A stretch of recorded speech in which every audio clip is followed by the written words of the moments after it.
Comenzó cuando tenía 6 años. Estaba en la escuela a media lección de español y necesitaba orinar, bastante. A mi edad, de hecho, un buen puñado de niños aún se orinaban encima, y siempre me sentía paranoico con respecto a avergonzarme a mí mismo en público de esa manera. Levanté mi mano y dije que necesitaba usar el baño. Tras el rutinario discurso sobre cómo debía haber ido a la hora de recreo, el profesor me dio las llaves al baño de acceso restringido dado que era el más cercano al salón. Siendo la mitad del quinto periodo, los corredores estaban vacíos y se me plasmaban como cavernarios. Yo solo era una cosa pequeña y escuálida en ese entonces. A veces tenía problemas con las puertas, en especial para quitarles el seguro, y forcejeaba por un buen minuto o dos tratando de abrir la condenada puerta.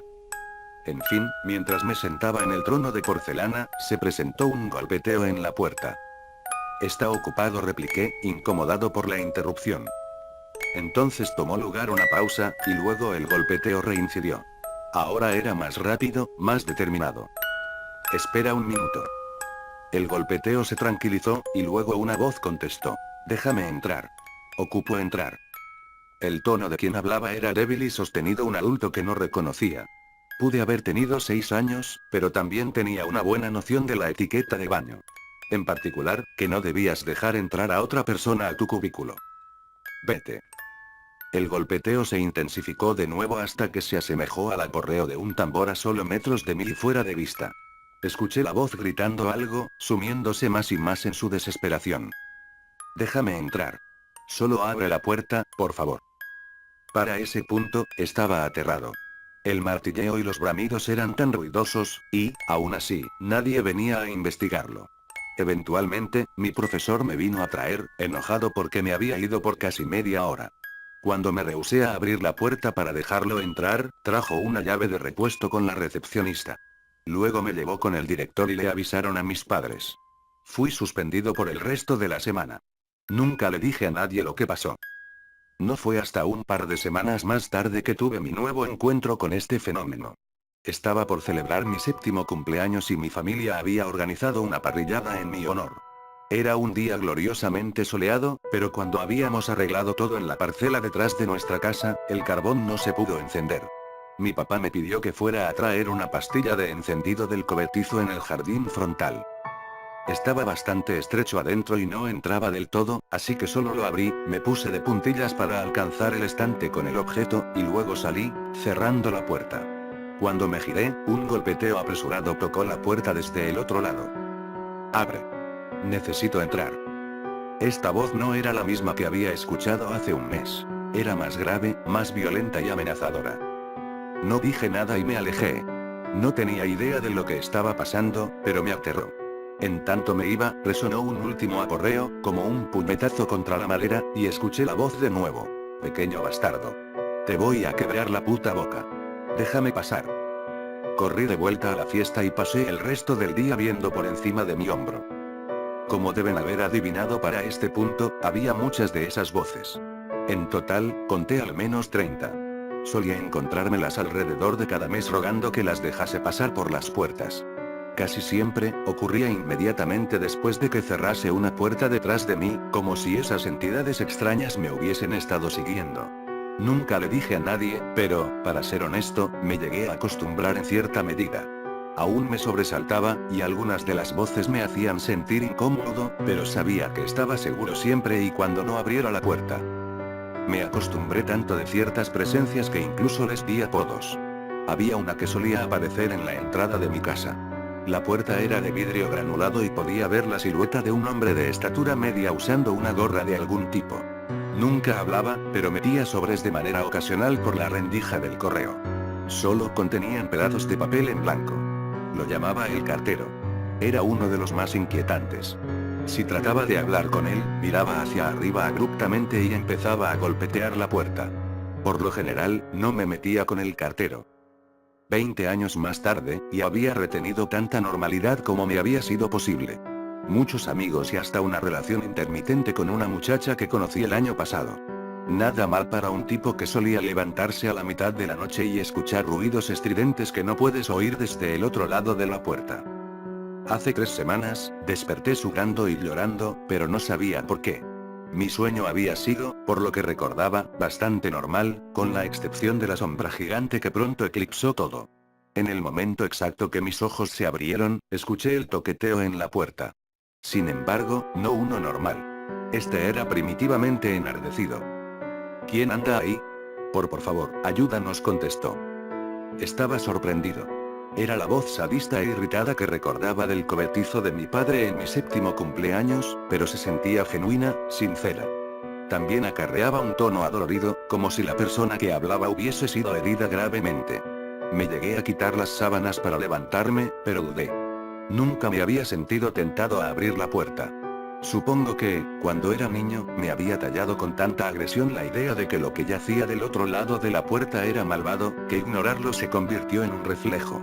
Para ser honesto, estuve a punto de dejar entrar a esa cosa en mi habitación. Me contuve, al final. Empeoró. Solo 2 días después, estaba en la tienda de mi esquina. Venía de pagar por una botella de leche y el periódico, cuando una fuerza tremenda azotó la puerta de entrada de la tienda. Simultáneamente, una voz comenzó a gritar, un chillido duradero y estridente. Me volteé para ver la puerta, pero habían tantos volantes pegados sobre el vidrio, que solo pude distinguir la figura de una mujer en el otro lado arrojando sus palmas contra las ventanas. El cajero se me quedó viendo como si estuviera loco. Le pregunté si podía usar su baño, murmurando una justificación a medio pensar, y me escondí ahí por 10 minutos hasta que los gritos cesaron. Hubo 4 incidentes más entre ese momento y ahora. Una mezcla de gritos y ruegos. El cartero llegó, también. Tocó cortésmente antes de deslizar su carta usual por la rendija del correo. Luego otra. Luego otra. Un total de 10 sobres de Manila limpios. El cartero esperó unos minutos, tocando ocasionalmente, y luego partió. Cada sobre contenía una hoja de papel A4, pero alguien las había rayado con un lápiz tinta negro, garabateando y sombreando con tanta desesperación que se podían ver las manchas de lágrimas difuminando distintos espacios. Las regresé a los sobres y traté de sacarlo de mi mente. Hace poco, la puerta de mi habitación tembló con violencia. No fue, sin embargo, un grito, un aullido o un rugido lo que escuché. Solo fue llanto. Docenas y docenas de voces sollozando en silencio. Otro golpe aterrizó en mi puerta. El yeso en las paredes se agitó y cayó agónicamente sobre la alfombra. Aún así, ninguna súplica o trueque. Solo sollozos. Crash. Salté desde mi silla. Crash. Una grieta fina partió un costado del marco de la puerta. Mi teléfono comenzó a sonar y escuché un rasgado agudo en el vidrio de mi ventana detrás de las cortinas. Traté de contestar el teléfono, pero eran simplemente más voces llorando, pero no sollozando, sino que vociferando bajo el efecto del terror y la angustia. Colgué. Siguió sonando, así que le saqué la batería. Coloqué la mayoría de mis muebles contra la pared y la ventana. 3 horas después de que este último intento por ingresar empezó, el golpeteo aún no había sido abatido, ni los lamentos. Mi barricada mediocre podría ser hecha a un lado en cuestión de segundos. Crash. ¿Qué es lo que quieren esta vez? Crash. ¿Me quieren herir? Se ven temerarios, casi más malignos que veces anteriores. Crash. ¿Qué habrá provocado esto? Crash. Quizá deba abrir la puerta. Crash. Quizá deba dejarlos entrar. El silencio lo ahogó todo. Me di cuenta de que incluso el llanto había cesado. Por un minuto completo, me quedé ahí sentado. Luego me paré y me apresuré hacia la puerta, ansioso por escapar de esa situación claustrofóbica. Quizá debería ir afuera, donde podría distanciarme de las puertas y del maldito golpeteo. Removí la barricada y le di vuelta a la perilla.